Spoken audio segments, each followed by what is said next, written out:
22 मार्च 2026 ला drug इन्स्पेक्टरची exam होणार आहे. म्हणजे अर्थात आपल्या हातामध्ये जेवढे दिवस आहेत तेवढ्या उरलेल्या दिवसामध्ये कशा प्रकारे आपण तयारी केली की आपण या ठिकाणी सिलेक्शन लिस्टमध्ये आपलं नाव असेल या संदर्भातली A to Z माहिती की राहिलेल्या दिवसात नेमकं काय काय केलं पाहिजे, जे तज्ञ मार्गदर्शकांनी बसून एक फायनल स्क्रिप्ट तयार केलेली आहे. आणि स्क्रिप्ट इथे मी तुम्हाला सांगणार आहे की नेमकी कोणकोणत्या वेनं आपण तिथपर्यंत गेलं पाहिजे जेणेकरून रिझल्ट आपला येणार आहे. का तर आता जरी यामध्ये 109 जागा दिसत असतील तर या जागांच्या संख्येत पण वाढ होणार आहे. 150+ या जागा होणार आहेत. आणि त्याच्या संदर्भात तुम्ही जी तयारी करताय त्या तयारीत राहा की इथून पुढे ही जी एक्झाम आहे ही एक्झाम उर्वरित दिवसात कशा प्रकारे क्रॅक करायची या संबंधात हे आजचं लेक्चर आहे. व्यवस्थितरित्या बघा, एकही मिनिट याला स्किप करू नका. तुम्हाला सगळ्याच गोष्टी इथं लक्षात येणार आहेत. तर आपण सुरुवात करूयात की नवीन सिलेबस नुसार नेमकं काय काय केलं पाहिजे त्या गोष्टी आपण इथं बघूयात. आता जर आपण पाहायचं झालं तर इथे एक गोष्ट लक्षात घ्या, ड्रग इन्स्पेक्टरची बॅच जी उर्वरित दिवसात तयारी करणारी फास्ट ट्रॅक बॅच आपली सुरू झालेली आहे. नक्की ऍडमिशन घ्या, बॅचच्या बाहेर काय करण्याची गरज नाही. तसंच drug inspector related full length test सुद्धा अवेलेबल आहे. आणि नवीन सिलेबस नुसार हे ई बुक सुद्धा आपल्या ऍप मध्ये आहे. हे GS बाय उत्तम गोरे ऍप वरती कोर्स मिळेल, ई बुक मिळेल, सगळंच काय मिळेल. शुभम ठाकरे सर ह्याचे लेखक आहेत, जो जबरदस्त फार्मसीचा त्यांना अनुभव आहे. न्यू सिलेबस नुसार हे पुस्तक बनवण्यात आलेलं आहे. तर बघूयात आपण महत्वाचे मुद्दे नेमके काय काय कव्हर केले पाहिजेत त्यावरती आपला फोकस असणं गरजेचं आहे. तर आता हा जो नवीन सिलेबस आहे ह्यामध्ये तर आपल्याला सरळ माहित आहे की ही जी परीक्षा आहे ही परीक्षा टोटल 100 प्रश्नाची, 200 गुणाची, 1 तास वेळ, पदवीच्या दर्जाचे प्रश्न राहतील. बहुपर्याय मराठी आणि इंग्रजी दोन्ही लँग्वेज मध्ये हे प्रश्न राहणार आहेत. हा एक मुद्दा लक्षात घेणं आवश्यक आहे. 1/4 त्याला निगेटिव्ह आहे. एकंदरीत जर विचार केला 109 जागा असतील किंवा 152 जागा असतील, तुम्हाला या 100 प्रश्नामध्ये किंवा 200 गुणामध्ये तुम्हाला किमान 160+ राहणं गरजेचं राहील. अप्रॉक्सिमेट शेवट पेपर कसा निघतो त्यावरती ते डिपेंड आहे. आता आपण त्याला बोलण्यात मजा नाही, परंतु टार्गेट तरी आपलं 160 170 असं असणं गरजेचं आहे जेणेकरून इंटरव्ह्यू साठी क्वालिफाय व्हाल. परंतु इथं जर लीड घेतलं तर इंटरव्ह्यूच्या मार्काचा आणि दोन्हीचा एकत्रित विचार होऊन सिलेक्शन होणार आहे. बरोबर आहे. म्हणून हे टार्गेट तुमच्या डोक्यामध्ये पाहिजे. शेवट आउट ऑफ पेपर सोडवायचंच टार्गेट लागतं. मग त्याची काठिण्य पातळी वगैरे कशी येते काय येते त्या गोष्टीमुळे मागं पुढं होणं हे होऊ शकतं, त्यात काही डाऊट नाही. आता जर आपण पाहायचं झालं तर याचा फिजिओलॉजी, पॅथॉलॉजी, फार्मेकोलॉजी, टॉक्सिकोलॉजी म्हणजे अर्थात हा जो पॉइंट आहे पहिल्या पॉइंट मध्ये हे जे 2 पॉइंट आहेत फिजिओलॉजी आणि पॅथोफिजिओलॉजी, तर यामध्ये नेमकं काय वाचलं पाहिजे. तर इथं सरळ आहे की ह्युमन अॅनाटॉमी आणि फिजिओलॉजी हे जर पुस्तक किंवा हिस्ट्री ऑफ फिजिओलॉजी यामध्ये हा चॅप्टर तुम्ही व्यवस्थितरित्या वाचला तर तुम्हाला सांगतो त्याच्या बाहेर शक्यतो काय जाऊ शकत नाही. हे आतापर्यंत आपण UPSCच्या पॅटर्न वरून पाहू शकतो किंवा इतर ज्या फार्मसीच्या एक्झाम आहेत त्यानुसार पाहू शकतो की या पुस्तकाच्या बाहेर जे आपण पाहतो RK मारे यांचं पुस्तक आहे. आणि पॅथोफिजिओलॉजीसाठी हे जे 3 रोग आहेत हे पॅथोफिजिओलॉजी रिव्हिजन आहे जे आपण पाहतो हर्ष मोहनचं पुस्तक आहे. ह्यातून हे केलं तरी जमते. आता तुम्हाला सांगतो हे जसं ऑथेंटिक मटेरियल बद्दल मी तुम्हाला सांगतोय तसं अजून एक वारंवार सांगण्यापेक्षा एक गोष्ट लक्षात घ्या, हे जे आपल्या अकॅडमीनं आणि तज्ञ लोकांनी जे पुस्तक बनवण्यात आलेलं आहे ना ह्यामध्ये आपला प्रत्येक सिलेबस नुसार त्याच्या डेप्थ नुसार प्रत्येक पॉइंट कव्हर करण्यात आलेला आहे ह्या पुस्तकाच्या माध्यमातून. आणि पुस्तक बॅच सगळं तुम्हाला मिळण्यासाठी ॲप डाउनलोड करा. का तर हे बघा हे पुस्तक आहेत ह्यातून हे तुम्हाला शोधून वाचायचे, हे पण ह्यातून शोधून वाचायचे. नो डाऊट शोधलं म्हणून काय लय मोठं फरक पडणार नाही, परंतु यानं एफर्ट्स वेळ वाचवायचा असेल तर आता हे पुस्तक बनवताना तरी इथं काय कुणाला स्मरण झालं काय आता असं असेल, ह्या सगळ्या स्टडी मटेरियलचा आधार घेऊन ते बनवलेलं असतं, वेगळं काय बनवलेलं नसतं. आता इथं पुढचा जो मुद्दा आहे फार्मेकोलॉजी. आता हा जो विषय आहे तुम्हाला सांगतो की ह्या फार्मेकोलॉजी सब्जेक्टसाठी तुम्ही फार्मसीची कोणती एक्झाम द्या, म्हणजे आपण फार्मासिस्ट पासून ते आता हे ड्रग इन्स्पेक्टर वगैरे इथपर्यंत किंवा या जीपॅटचे एक्झाम कोणते असो, तर या सगळ्यामध्ये जो महत्वाचा घटक आहे तो म्हणजे फार्मसीचा डिग्री लेवलमध्ये जाचलेल्या विद्यार्थ्यांना आणि इथं सुद्धा बऱ्यापैकी त्रासदायक ठरतोय तो म्हणजे हा सब्जेक्ट, हा पॉइंट. आता हे मेडिकल फार्मेकोलॉजीचं पुस्तक आहे हे किंवा हे दोन्हीपैकी एक कोणतं जरी वाचलंय, निराली प्रकाशनचं वाचा, AK यादवचं पुस्तक आहे, सोप्या भाषेत आहे. हे थोडस टफ भाषेमध्ये आहे, म्हणजे जे ठाकरे सरांचं मत आहे की जर विद्यार्थ्याला आउट ऑफ मार्क या सब्जेक्टमध्ये घ्यायचे तर हे जर फार्मेकोलॉजी आणि टॉक्सिकोलॉजी मध्ये पण एवढंच मटेरियल रेफर केलं नाही, हे पॉइंट फक्त, तरी सुद्धा आउट ऑफ मार्क्स मिळायला अडचण नाही. आणि विशेष म्हणजे काय आहे की हे सगळं जे आहे हे सगळं तुम्हाला सोप्या भाषेत मिळून जाईल तिथं.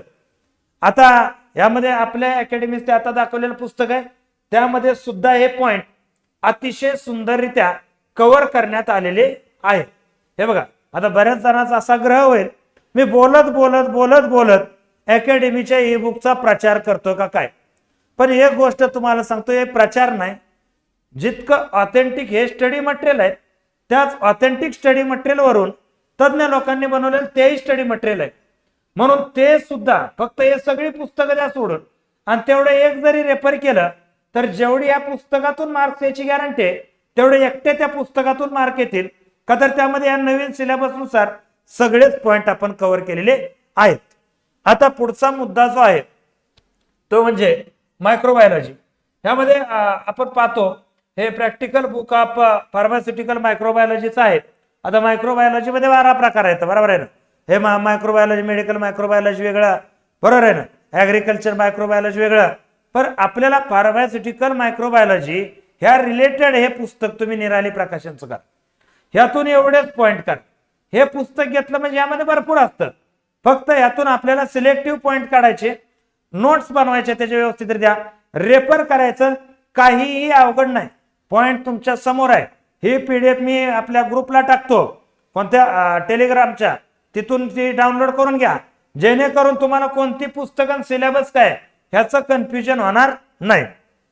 पुढे बघा, आता बायोकेमिस्ट्री, केमिस्ट्री आणि ड्रग फार्मास्युटिकल ह्यामध्ये जर आपण पाहायचं झालं तर हे जे पुस्तक आहे बायोकेमिस्ट्री सत्यनारायण यांचं, तर हे पुस्तक याला सफिशियंट आहे. आणि याच्याबरोबर फार्मसी प्रॅक्टिसेस, आता हे फार्मसी प्रॅक्टिसमध्ये जनरल कम्युनिटी फार्मसी काय आहे, मॅनेजमेंट वगैरे काय, हे जनरली तुमच्या बी फार्म लेवलला जे झालंय तेवढं जरी केलं तरी हे कसं आहे, लॉजिकल लेवलचे, लॉजिकल म्हणण्यापेक्षा प्रॅक्टिकल लेवलचे प्रश्न आहेत ते तिथून कव्हर होतील. पण इथून जे वरचे आहेत प्रिन्सिपल आणि ऍप्लिकेशन असेल, त्यानंतर प्री फॉर्म्युलेशन स्टडीज असेल, केमिस्ट्री असेल, बायोकेमिस्ट्री असेल, तर त्याला हे तुम्ही एकच पुस्तक वाचा. आता दिलेत आपण एवढी पुस्तकं, परंतु माझ्या मते तुम्ही सत्यनारायणाचं पुस्तक घ्या, सगळे पॉइंट आयाशी यातून तुम्ही कव्हर करण्याचा प्रयत्न करा. लास्ट पॉइंट साठी तुम्ही जनरली जे आतापर्यंत शिकलाय त्याच्या बाहेर काय त्याचा लय मोठा विषय नाही. कोणता, फार्मसी प्रॅक्टिस मध्ये हा पॉइंट नवीन ऍड झालेला आहे, हा पॉइंट नवीन ऍड झालेला आहे. इंडस्ट्री फार्मसी, कॉस्मेटिक सायन्स हे सुद्धा पॉइंट न्यू सिलेबस मध्ये ऍड झालेले आहेत. ऑलरेडी जुन्या सिलेबस मध्ये जे आहे ते पॉइंट आहेत, ऍड मध्ये हेच आहेत. इंडस्ट्री फार्मसी काय आहे, कॉस्मेटिक सायन्स काय आहे, त्यानंतर फार्मसी प्रॅक्टिस काय आहे, म्हणजे हे जनरली मुद्दे आहेत. हे जनरली मुद्दे तिथून तुम्हाला क्लिअर होऊ शकतात. ऍड केलं म्हणजे विशेष काय ऍड केलेलं नाही, हा मुद्दा लक्षात घ्या. त्याच्याबरोबर जर आपण पाहायचं झालं तर पुढचा जो मुद्दा आहे हे ड्रग्स कॉस्मेटिक्स ऍक्ट, ज्याला आपण साधारणतः ऍक्ट रिलेटेड जो मुद्दा आहे ड्रग अँड कॉस्मेटिक्स ऍक्ट आहे, ड्रग अँड मॅजिक रेमेडीज आहेत. तर या सगळ्यासाठी तुमच्या माहितीसाठी सांगतो, जे पुस्तक आहे फार्मास्युटिकल केमिस्ट्री भाग 2 चे पुस्तक आहे ए व्ही कस्तुरे, हे यातून तुम्ही हे केलं, हे पॉइंट आयएसएतून कव्हर होतील. किंवा ह्यामध्ये सुद्धा कॉम्पिटेटिव्ह एक्झामसाठी एजी लेवलचं हे पुस्तक बनवलेलं आहे. तर हेही पुस्तक तुम्हाला चांगल्या रीतीनं हे सगळेच्या सगळे पॉइंट कव्हर करतील. परंतु इथे अजून एक मॅटर सांगतो, हे जे ऍक्ट्स असतात ना, कुठला ऍक्ट्स असू द्या आणि बुक्स असू द्या, ह्या बुक्सच्या माध्यमातून याचा बेस तयार होत असतो. परंतु माझं मत काय राहतं, हे प्रत्येक ऍक्ट जो आहे हा प्रत्येक ऍक्ट तुम्ही नेटवर टाकणं गरजेचं आहे. का तर यामध्ये जे न्यू चेंजेस आहेत हे चेंजेस तुम्हाला माहित असणं गरजेचं आहे. का तर ही जीपॅटची एक्झाम नाही, ही इतर कोणती एक्झाम नाही, कॉम्पिटेटिव्ह एमपीएससीची एक्झाम आहे. आता या कॉम्पिटेटिव्ह एमपीएससीच्या एक्झाम मध्ये प्रत्येक वेळेस आपण पाहतो कॉस्मेटिक रूल्स 2020 सध्या यामध्ये चेंजेस अजून केले जात आहेत. हे चेंजेस अपडेट चेंजेस तुम्हाला माहित असायला लागतात.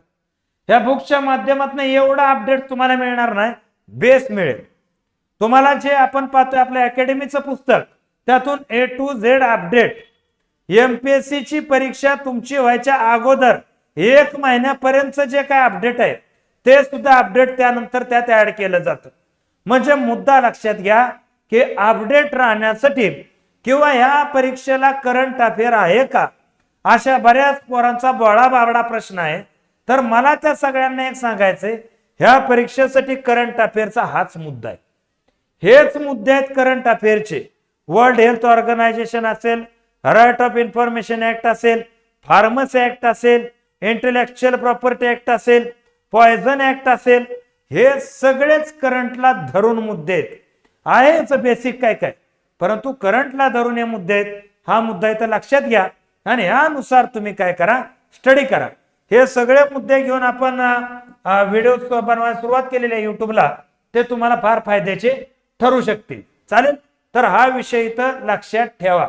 करेक्ट कळतं काय तुम्हाला?